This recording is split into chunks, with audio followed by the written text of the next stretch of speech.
దేవుడిచ్చిన ఇక సమయాన్ని బట్టి, ఇచ్చిన ప్రభు దినాన్ని బట్టి ప్రభువును స్తుతించేవారుగాను ఆరాధించేవారుగాను తీసుకొచ్చిన విధానాన్ని బట్టి దేవుడికి ఎంతో వందనస్తులుగా ఉంటున్నాం. దినాన్ని ఆరాధన నిమిత్తమై 1 దెస్సలోనికీయులకు 5వ అధ్యాయం 1 Thessalonians chapter 5 1 Thessaloniకీయులకు 5వ అధ్యాయం 24వ వచనం వర్స్ 24 మనమందరం కలిసి చదువుకుందాం. 1 Thessaloniకీయులకు 5వ అధ్యాయం 24వ వచనాన్ని మనమందరం కలిసి చదువుకుందాం. మిమ్మును పిలుచువాడు నమ్మకమైన వాడు కనుక అలాగ చేయడం. సహాయం నిమిత్తం ప్రార్థిస్తాం. ప్రేమ గల తండ్రి, నమ్మకమైన దేవా, మీ ఘనమైన నామకు వందనములు స్తోత్రం చెల్లించుకుంటున్నాం. మీ యొక్క సన్నిధి మాతో వచ్చి మమ్మల్ని నడిపిస్తున్న విధానాన్ని బట్టి, మిమ్మల్ని స్తుతించేవారుగాను ఆరాధించేవారుగాను మమ్మల్ని చేసిన విధానాన్ని బట్టి, పాటలో మీరు మాకు తోడుగొండి చేసిన సహాయాన్ని బట్టి మీకు వేలాది వందనములు చెల్లించుకుంటూ వాక్య భాగం ద్వారా మీరు మాతో మాట్లాడవలసిందిగా ప్రభావం మమ్మల్ని మీరు తగ్గించుకుంటూ మిమ్మల్ని ఇచ్చిస్తూ ఘనత ప్రభావం మీకు ఆరోపిస్తూ మీరే మాతో మాట్లాడి మిమ్మల్ని ఆరాధించేవారుగా మమ్మల్ని పురిగొల్పమని కోరుతున్నాం. యేసుక్రీస్తు ఘనమైన వేడుకుంటున్నాం తండ్రి, ఆమేన్. గమనించినట్లయితే మిమ్మును పిలుచువాడు నమ్మకమైన వాడు. నిజంగా దేవుడు మన పట్ల ఎంతో నమ్మకమైన వాడుగా ఉంటున్నాడు. మన యొక్క ప్రతి అవసరంలో అక్కట్లో ఆయన నమ్మకంగా ఉండి తోడుగా ఉండి అనేక మార్లు మనము పడిపోయే వారంగా ఉంటున్నప్పటికీ ఆయన మనల్ని లేవనెత్తు మరి బలపరుస్తూ భద్రపరుస్తూ ఒక దినాన్ని ఆయనతో పాటు మనమందరం ఉండేలాగున మనకు సహాయం చేస్తూ ఉన్నవాడుగా ఉంటున్నాడు. గమనించినట్లయితే ఆయన మనల్ని పిలిచిన వాడుగా ఉన్నాడు అని అంటే దేని కొరకు పిలిచాడు అని చూస్తే మొట్టమొదటిగా యెషయా గ్రంథము 51వ అధ్యాయం 2వ వచనంలో ఒక మాట రాయబడ్డారు. చూడండి, యెషయా గ్రంథము 51:2 ఐజయా చాప్టర్ 51 verse 2.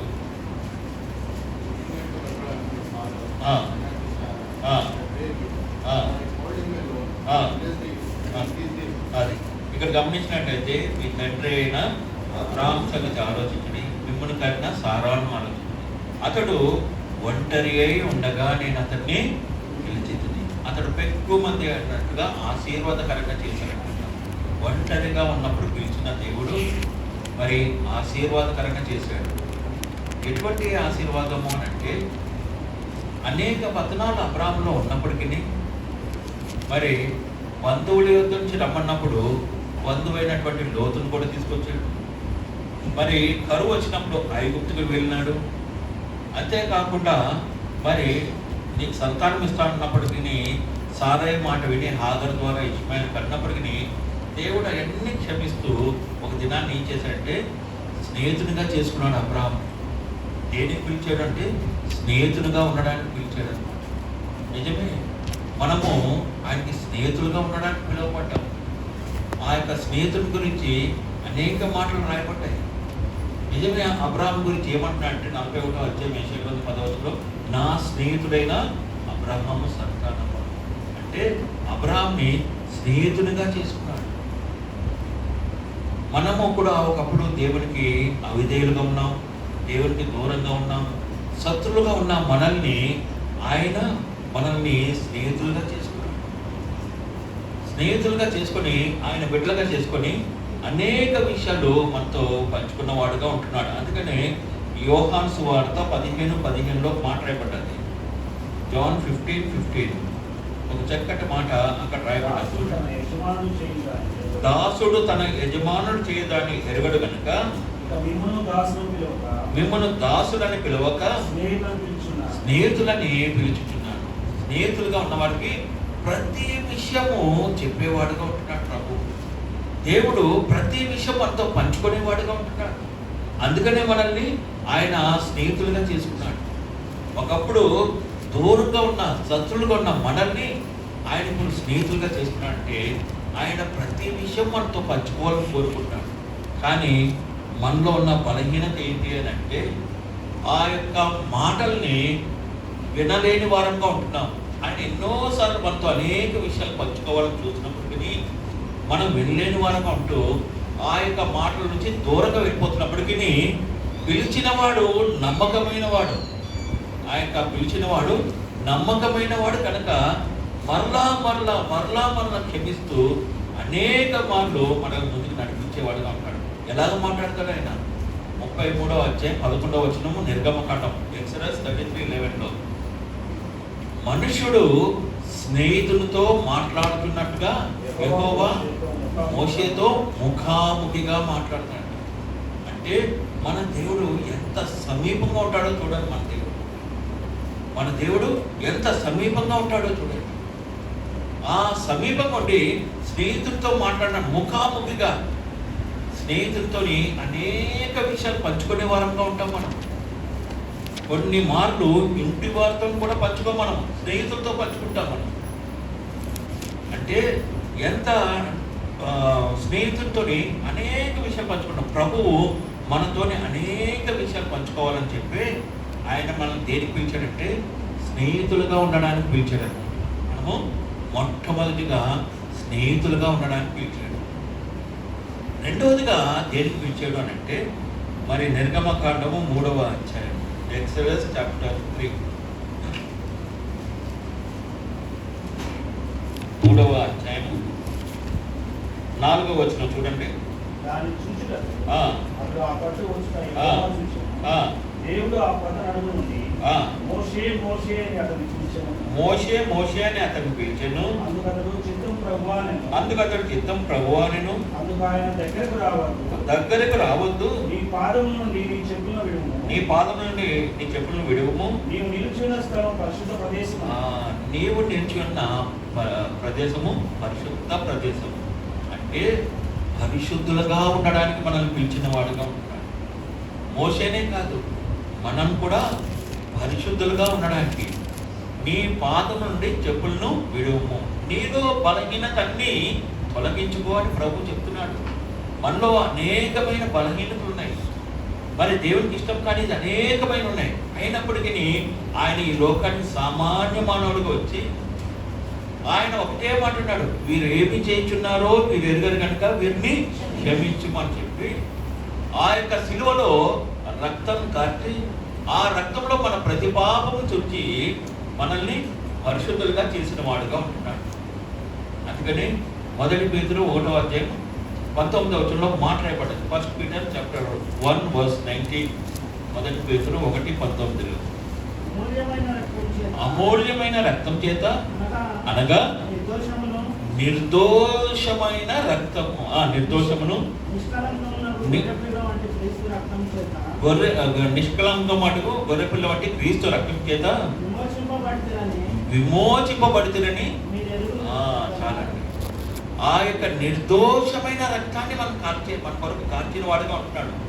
శిలువ దగ్గరికి వెళ్లే ముందు ఒకనాడు ప్రజలందరితో మాట్లాడుతూ అక్కడున్న సభలో మాట్లాడుతూ ఆయన అంటున్నాడు, ఒక ఛాలెంజ్ చేశాడనమాట.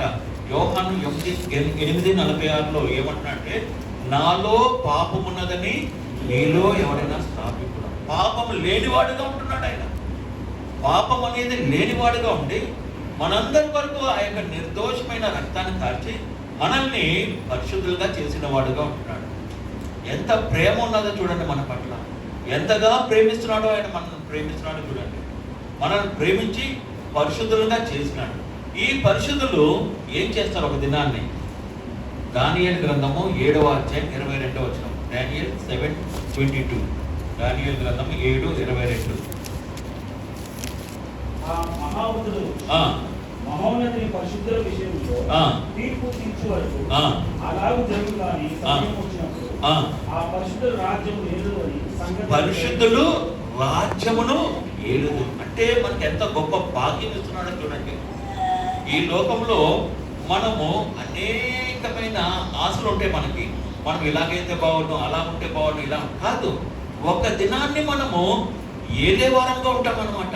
అందుకని ఆయన ఈ లోకాన్ని సామాన్య మానవుడిగా దిగొచ్చి మనందరి కొరకు రక్తాన్ని కార్చి మా యొక్క నిర్దోషమైన రక్తంలో మనం పరిశుద్ధులుగా చేసి పరలోక రాజ్యానికి వారసులుగా చేసి ఒక దినాన్ని మనం అందరం ఏలే వారంగా ఉంటాము అని అంటారు.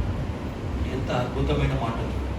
పరిశుద్ధులు అందరూ ఏలేవారిగా ఉంటారు. అందుకనే మనం దేనికి పిలిచేయడం అని అంటే పరిశుద్ధులుగా ఉండడానికి పిలిచాడు. అయితే ఒక ప్రశ్న వేసుకుందాం.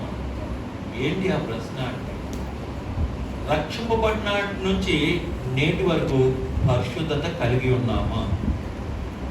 ఆ రోజు బాప్తిసం తీసుకున్న రోజున ఉన్న ఆనందము ఈ క్షణంలో ఉందా? ఉన్నదా లేదా అనేది ప్రశ్నించుకుంటే బహుశా మనలో అనేక మందికి లేదనే అనిపిస్తుందేమో.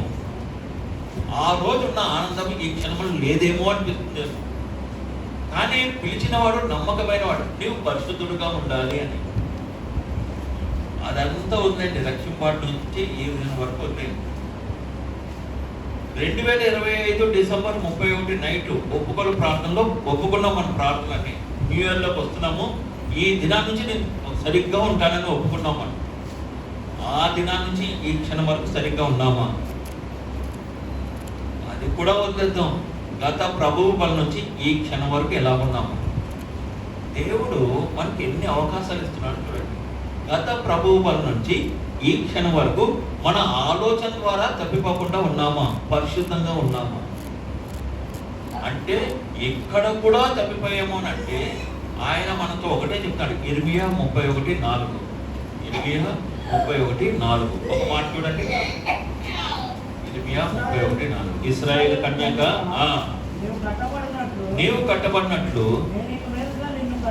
నేను ఇక మీద నిన్ను కట్టించును, మరలా తమ్ములను వాయితూ సంబరపడు వారి నాట్యములో కలిసేదవు. ఎంత చక్కగా ఇశ్రాయేలు కన్యక అని ఒక పరిశుద్ధమైన పిలుపిస్తున్నాడు మనకి. ఇశ్రాయేలు కన్యక అని పరిశుద్ధమైన పిలుపుతో పిలుస్తూ, పడిపోయిన వాడుగా అన్నాను నేను నిన్ను మరలా నిన్ను కడతాను అని అంటాడు. అది నమ్మకమైన వాడు చేసే పని. మరలా నిన్ను కడతాను. నిన్ను పరిశుద్ధతను కోల్పోయావు. నువ్వు పరిశుద్ధంగా ఉండడానికి నేను పిలిచాను. పరిశుద్ధతను కోల్పోయావు నువ్వు. మరలా నేను నిన్ను కట్టేవాడుగా ఉంటాను. నేను కడతాను నిన్ను. నమ్మకమైన వాడు చూడండి ఎంత చక్కగా మనల్ని తిరిగి తిరిగి తిరిగి అనేక మార్లు అందుకని యేసుక్రీస్తు ప్రభువు తోని పేతురు అంటాడు ఏమంటే, నా సహోదరుడు నా ఎడల తప్పిదం చేసినప్పుడు నేను ఎన్ని మార్లు క్షమించేవాడు. ఎన్ని మార్లు అంటే రోజుకి 70 ఏళ్ళ మట్టుకు అని అంటే అనంతమైనది, ఇన్ఫినిటివ్, అనంతమైనది. 70 to the power of 70 అనంతమైనది. లేకుంటే 490 సార్లు అని కొంతమంది చెప్తారు. సరే రోజుకి ఎన్నిసార్లు పడినా అనంతంగా అంటే వాళ్ళు ఎంతగా పడిపోతున్నప్పుడు నువ్వు క్షమించేవాడుగా ఉంటాడు. ఎందుకంటే అది ప్రభువు యొక్క మనసు. ప్రభువు మనల్ని అలాగే క్షమిస్తున్నాడు. ఎన్ని మార్లు పడుతున్నాం, దినానికి ఎన్ని మార్లు పడుతున్నాం, ఒప్పుకుంటున్నాం, సరి చేసుకుంటున్నాం. వెరీ నెక్స్ట్ మూమెంట్ అదే ఆలోచనలు, అవే తలపులు. ఎన్ని మార్లు మనం పడిపోతున్నాం. దేవుడు ఏంటంటే పరిశుద్ధులుగా ఉండడానికి పిలిచాడు. ఈ పరిశుద్ధులు ఒక దినాన్ని రాజ్యం చేసేవాడుగా ఉంటాడు. దాని కొరకు మనల్ని మరలా మరలా మరలా మరలా క్షమించేవాడుగా ఉంటాడు. ఆయన యొక్క ప్రేమ చూడండి. ఆయన యొక్క ప్రేమ ఎంత గొప్పదో చూడండి. ఆయన ఎంత నమ్మకమైన వాడు చూడండి. అటువంటి నమ్మకమైన వాడు మనల్ని పిలిచాడు. మొట్టమొదటిగా స్నేహితులుగా ఉండడానికి, రెండవదిగా దేని కొరకంటే పరిశుద్ధులుగా ఉండడం. స్నేహితులతో ముఖాముఖిగా సమస్తము పంచుకుంటాడు. పరిశుద్ధులు రాజ్యం చేసేవాడుగా. మూడవదిగా ఆయన దేన్ని పిలిచాడో చూద్దాం. మత్తయి సువార్త 4వ అధ్యాయం, gospel according to Matthew chapter 4, 4వ అధ్యాయం 21వ వచనము 22వ వచనం 21వ వచనం చూడండి. ఆయన అక్కడ నుండి వెళ్ళి జెబెదయి కుమారుడైన యాకోబు, అతని సహోదరుని యోహాను అని మరి ఇద్దరు సహోదరులు తమ వలలు బాగు చేయుచుండగా చూచి వారిని పిలిచాను. శిష్యుల్ని పిలిచాడు అన్నమాట. ఇప్పుడు అంటే పేతురు, యాకోబు, యోహాను, ఆంద్రేయ వీళ్ళని పిలిచిన వాడుగా ఉంటున్నాడు. 12 మంది శిష్యులు పిలిచిన వాడుగా ఉంటున్నాడు. వారిని ఎంతో ప్రేమతో పిలిచిన వారుగా ఉన్నారు. వీరిలో అనేక మందికి ఎటువంటి అర్హత కూడా లేని వారుగా ఉంటున్నారు. అయినప్పటికీ వారందరినీ పిలిచాడు. పిలిచి ఏమంటున్నట్టు మత్తయి సువార్త ఆఖరి అధ్యాయం 20వ వచనం చూడండి. ఆ. ఏ సంగతులను ఆజ్ఞాపించుదునో ఏ సంగతులు ఆజ్ఞాపించును వాటన్నిటినీ గైకొనవలెనని వాటినన్నింటినీ గైకొనవలెనని వారికి బోధించుడి. ఇదిగో ఇదిగో నేను యుగ సమాప్తి వరకు యుగ సమాప్తి వరకు సదాకాలం మీతో కూడా సదాకాలము మీతో కూడా, సదాకాలము మనతో కూడా ఉంటాడంట ఆయన. యుగ యుగములు మనతో పాటు ఉండేవాడుగా ఉంటాడు. నమ్మకస్తుడు మనకి ఎప్పుడు తోడుగా ఉండేవాడుగా ఉంటున్నాడు అనమాట. సమస్తమైన జనులకి సువార్త ప్రకటించే వారుగా చేస్తున్నాడు. అదే సమయంలో మనకి ఎల్లప్పుడూ తోడుగా ఉంటున్నవాడుగా ఉంటాడు. నిజమే, ఈ దినాన్ని చూడండి, ఒక్కసారి ఆలోచిద్దాం. మనము ఎటువంటి వారు? ప్రభువుకి ఎంతో దూరంగా ఉన్నవారంగా ఉన్నాం. ప్రభుతో శత్రువులుగా ఉన్నవారంగా ఉంటే మొట్టమొదటిగా స్నేహితులుగా ఉండడానికి పిలిచాడు. రెండవదిగా పరిశుద్ధులుగా ఉండడానికి పిలిచాడు. మూడవదిగా శిష్యులుగా ఉండడానికి పిలిచాడు. స్నేహితుడుగా ఉండడానికి పిలిచి అనేక విషయాలు పంచుకున్నాడు. పరిశుద్ధంగా ఉండడానికి పిలిచి మనకు ఒక నిరీక్షణ ఇచ్చాడు. ఏంటంటే ఆయనతో పాటు ఆ రాజ్యంలో ఉంటామన్నట్టు, ఏలే వారంగా ఉంటామన్నట్టు. మూడవది శిష్యులుగా ఉండి సదాకాలం మనతో ఉంటానని వాగ్దానం చేసిన వాడుగా ఉంటున్నాడు. వాగ్దానం చేసినవాడు నమ్మకం, పిలిచినవాడు నమ్మకం. కాబట్టి ఇటువంటి దేవుడు మన కొరకున్నాడంటే మనం దినదినము క్షణక్షణము ఆయన స్తుతించే వారంగా ఉండాలి, ఆరాధించే వారంగా ఉండాలి, ఆయన్ని ఎల్లప్పుడూ కనపరిచే వారంగా ఉండాలి. 3 విషయాలే కాదు, అబ్రహాంనే కాదు, మోషేనే కాదు, శిష్యులనే కాదు, మనల్ని కూడా ఆయన పిలిచాడు. మత్తయి సువార్త 11వ అధ్యాయం 28వ వచనం. Gospel according to Matthew chapter 11 verse 28. ప్రయాసపడి భారం మోయుచున్న సమస్త జనులారా నా యొద్దకు రండి, నేను మీకు విశ్రాంతి. ఎంత చక్కటి పిలుపు అంటే, నేను మీకు విశ్రాంతిని ఇస్తాను అని పిలుస్తున్నాడు. ఒకప్పుడు పిలిచాడు, ఆ యొక్క పిలుపుని బట్టి లోబడిన తర్వాత మనకి చక్కటి విశ్రాంతిని ఇచ్చిన వాడుగా ఉంటాడు. ఈ విశ్రాంతి అనే పదానికి అర్థం ఏమొస్తుందంటే, గతంలో చెప్పాను, ద్వితీయోపదేశకాండం 33:25లో నీ కమ్ముళ్ళు ఇత్తడివి ఇనుపవి ఉన్నాయి, నీవు బ్రతుకు దినంలో నీకు విశ్రాంతి కలుగును. విశ్రాంతి దగ్గర 3 అనే సంఖ్య రాసి కిందనే బలము అని రాయబడ్డది. ఇంగ్లీష్ బైబిల్లో డైరెక్ట్గా స్ట్రెంగ్త్ అని ఉంటే తెలుగులో విశ్రాంతి అని రాసి తెలుగులో కిందనే బలము అని రాయబడ్డది. అంటే మనకి బలాన్ని ఇచ్చేవాడుగా ఉంటున్నాడు. యాత్రా జీవితం అంతట్లో సరి అయిన విధంగా జీవించడానికి బలాన్ని ఇచ్చేవాడుగా ఉంటున్నాడు. ఈ దినాన్ని మనము ఆయన సన్నిధిలో చేరాము, ఆయన్ని ఆరాధించడానికి గణపరచడం. ఆయన దగ్గరికి వచ్చాం మనం. అందుకనే ఆయన దగ్గరికి వచ్చినప్పుడు మనకి ఏం దొరికిందంటే విశ్రాంతి, బలం దొరికింది. ఎలా దొరికింది అని అంటే 130వ కీర్తన, సామ్ 130, 130వ కీర్తనలో ఒక మాట రాయబడ్డారు చూడండి. కీర్తనలో 130 ఆయన దగ్గర ఏముంటుంది అనేది చూసినప్పుడు 7వ వచనం, ఇశ్రాయేలు యెహోవా మీద ఆశ పెట్టుకొనును, యెహోవా యొద్ద కృప దొరుకుతుందంట. సంపూర్ణ విమోచన దొరుకుతుంది దేవుని దగ్గర కృప. ఈ దినాన్ని ఆయన దగ్గరికి వచ్చినప్పుడు కృప ద్వారా మనము రక్షింపబడిన వారంగా ఉంటున్నాం. కృప ద్వారా మనము రక్షింపబడిన వారంగా ఉంటున్నాం.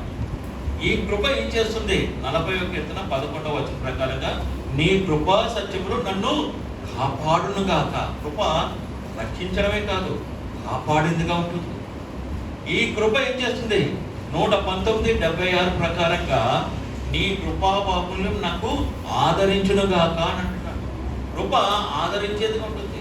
ఈ కృప రక్షణ ఇవ్వడమే కాదు, కాపాడమే కాదు, ఆదరించేదిగా ఉంటుంది. కృప ఏం చేస్తుంది? 21వ కీర్తన 7వ వచనం ప్రకారంగా సర్వోన్నతుని కృప ఏం చేస్తుందంటే స్థిరంగా నిలుపుతుందంట. సర్వోన్నతుని యొక్క కృప స్థిరంగా నిలుపుతుంది. అనేకమైన ఆటుపాట్లు వచ్చినప్పటికీ మనం స్థిరంగా నిలిచేవారు అంటున్నాం. ఈ కృప మనల్ని ఏం చేస్తుంది? ఆదికాండము 24వ అధ్యాయం 26, 27 వచనాల ప్రకారంగా ఈ కృప మరి పితరుల యొద్దకు నడిపించేదిగా ఉంటుంది. బంధువుల ఇంటికి నన్ను నడిపిస్తుందని ఎలియాజరు చెప్పాడు. కృప నన్ను బంధువుల ఇంటికి నన్ను నడిపిస్తుందని చెప్తూ ఈ కృప ఒక దినాన్ని పరలోకపు బంధువుల దగ్గరికి, ఆ యొక్క బంధువుల దగ్గరికి మనల్ని నడిపించేదిగా ఉంటుంది. అంటే ప్రయాసపడి భారం మోసుకుంటున్న సమస్యలాగా నా యొద్దకు రండి, నేను మీకు విశ్రాంతి, ఫలాన్ని కాదు కృపను కూడా ఇస్తున్నాడు. కృపలో ఎన్ని ఆధిక్యతలు ఉన్నాయి చూడండి. అటువంటి దేవుడు సమస్త వైభవాన్ని వదులుకొని సామాన్య మానవుడిగా దిగి వచ్చాడు.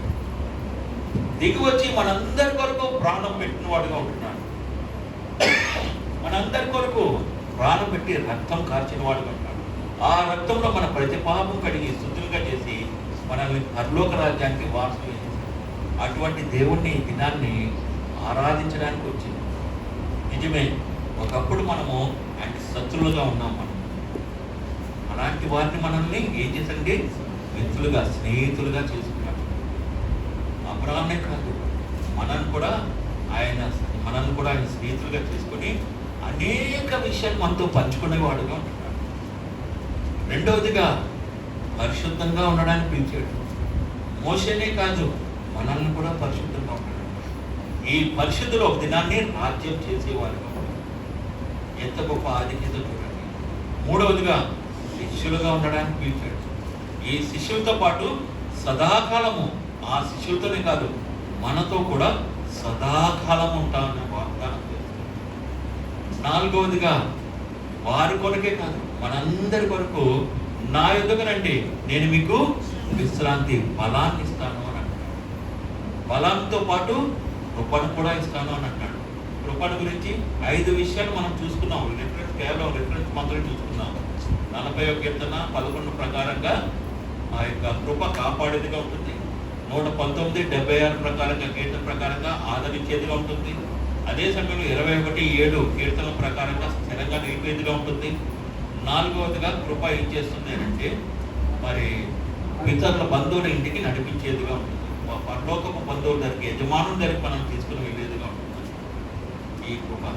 అంతేకాకుండా దీనికన్నా ముఖ్యంగా కృప మనల్ని రక్షించుకున్నదిగా ఉంటుంది. ఎప్పుడైతే 2:5 ప్రకారం కృప ద్వారా మనము రక్షింపబడి, ఈ విధంగా ఆయన దగ్గరికి వచ్చినప్పుడు బలాన్ని కాదు కృపణిస్తున్నాడు. ఈ బలం ఎందుకు ఇస్తున్నాడు మనకి అనేది చూస్తే, యాత్రా జీవితం అంతట్లో శత్రువు ఎంత బలంగా మన మీద దాడి చేస్తున్నప్పటికీ ఆ దాడి నుంచి తప్పించుకొని క్రీస్తు ప్రభు యొక్క రక్తంతో మనం కడగబడి తప్పించుకొని జయించువారుగా ఉండడానికి ఆ బలాన్ని ఇచ్చేవాడుగా ఉంటాడు. ఈ జయించువారు ఎక్కడుంటారు? ప్రకటన గ్రంథము 3వ అధ్యాయం 21వ వచనం. Revelation chapter 3:21.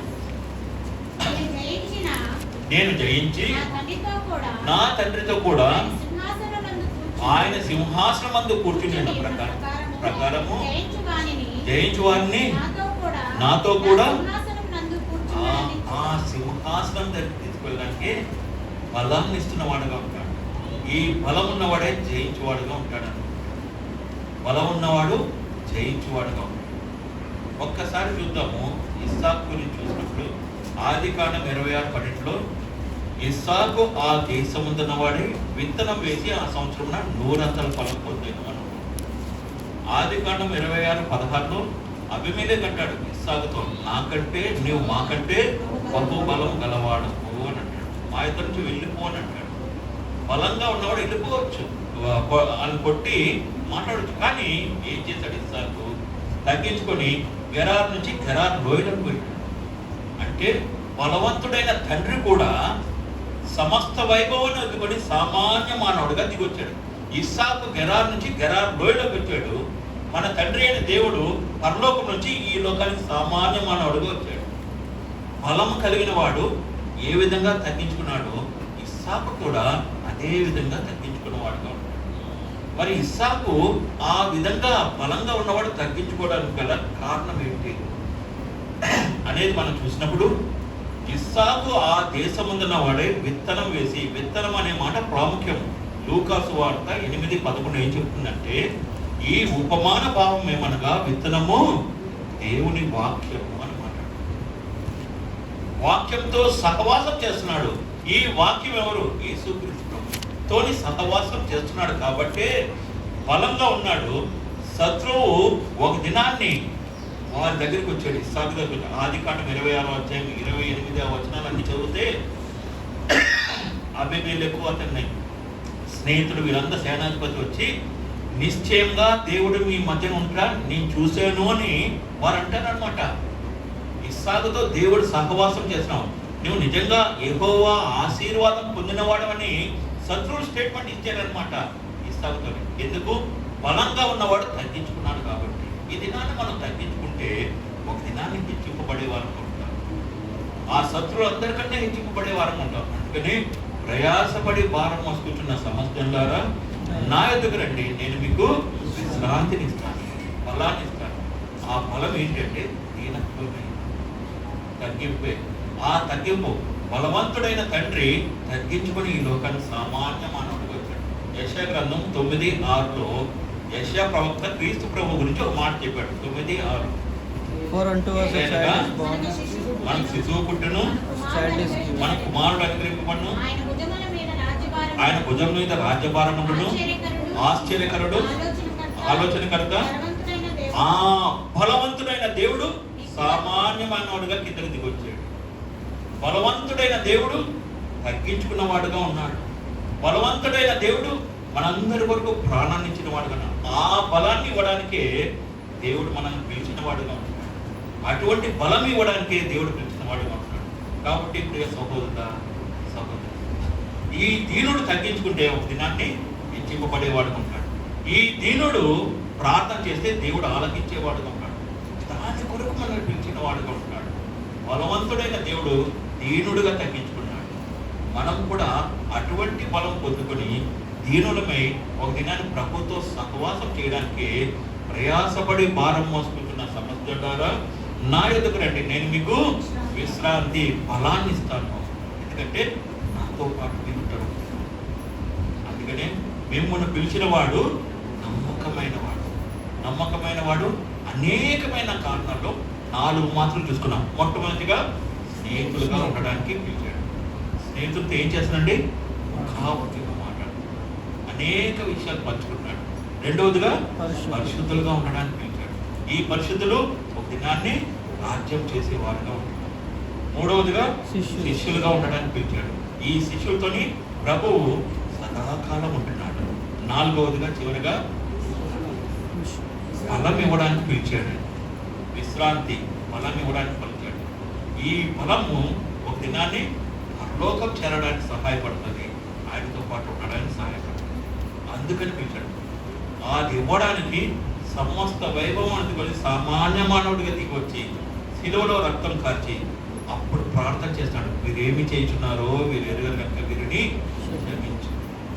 ఆ ప్రార్థన బట్టి, కార్చిన రక్తాన్ని బట్టి మనం క్షమించబడి ఈ దినాన్ని పరిశుద్ధులుగా అయ్యి ఒక దినాన్ని ఆయనతో పాటు ఉండి ఆ రాజ్యంలో ఉంటామన్న నిరీక్షణ కలిగిన వారమై ఎదురు చూస్తూ ఈ దినాన్ని మనమందరము ఆయన మధ్యలో చేరి క్లుప్తంగా మరి 1 లేదా 2 నిమిషాలు ఆరాధన చేస్తే మందిరంలో ఆల్మోస్ట్ అందరూ చేయగలము. ఆరాధన అందరూ చేయగలము. కాబట్టి సమయాన్ని వ్యర్థపరచకుండా మన ప్రభువుని ఆత్మతోనూ సత్యంతోనూ ఆరాధించడానికి ప్రభువు మనందరికీ సహాయపడుతుంది. అంటే ఆరాధనలో ప్రవేశిస్తుంది. నమ్మకమైన దేవుడిని మనం ఆరాధించినట్లుగా పాట పాడుకుంటాం. ముందుగా ఆ సమయంలో చిన్నపిల్లలు సమస్యలు వెళ్ళిపోతారు.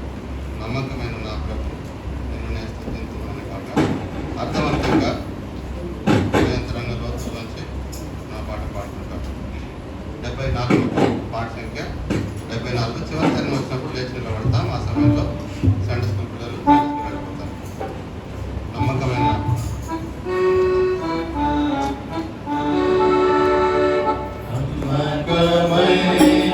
Amen.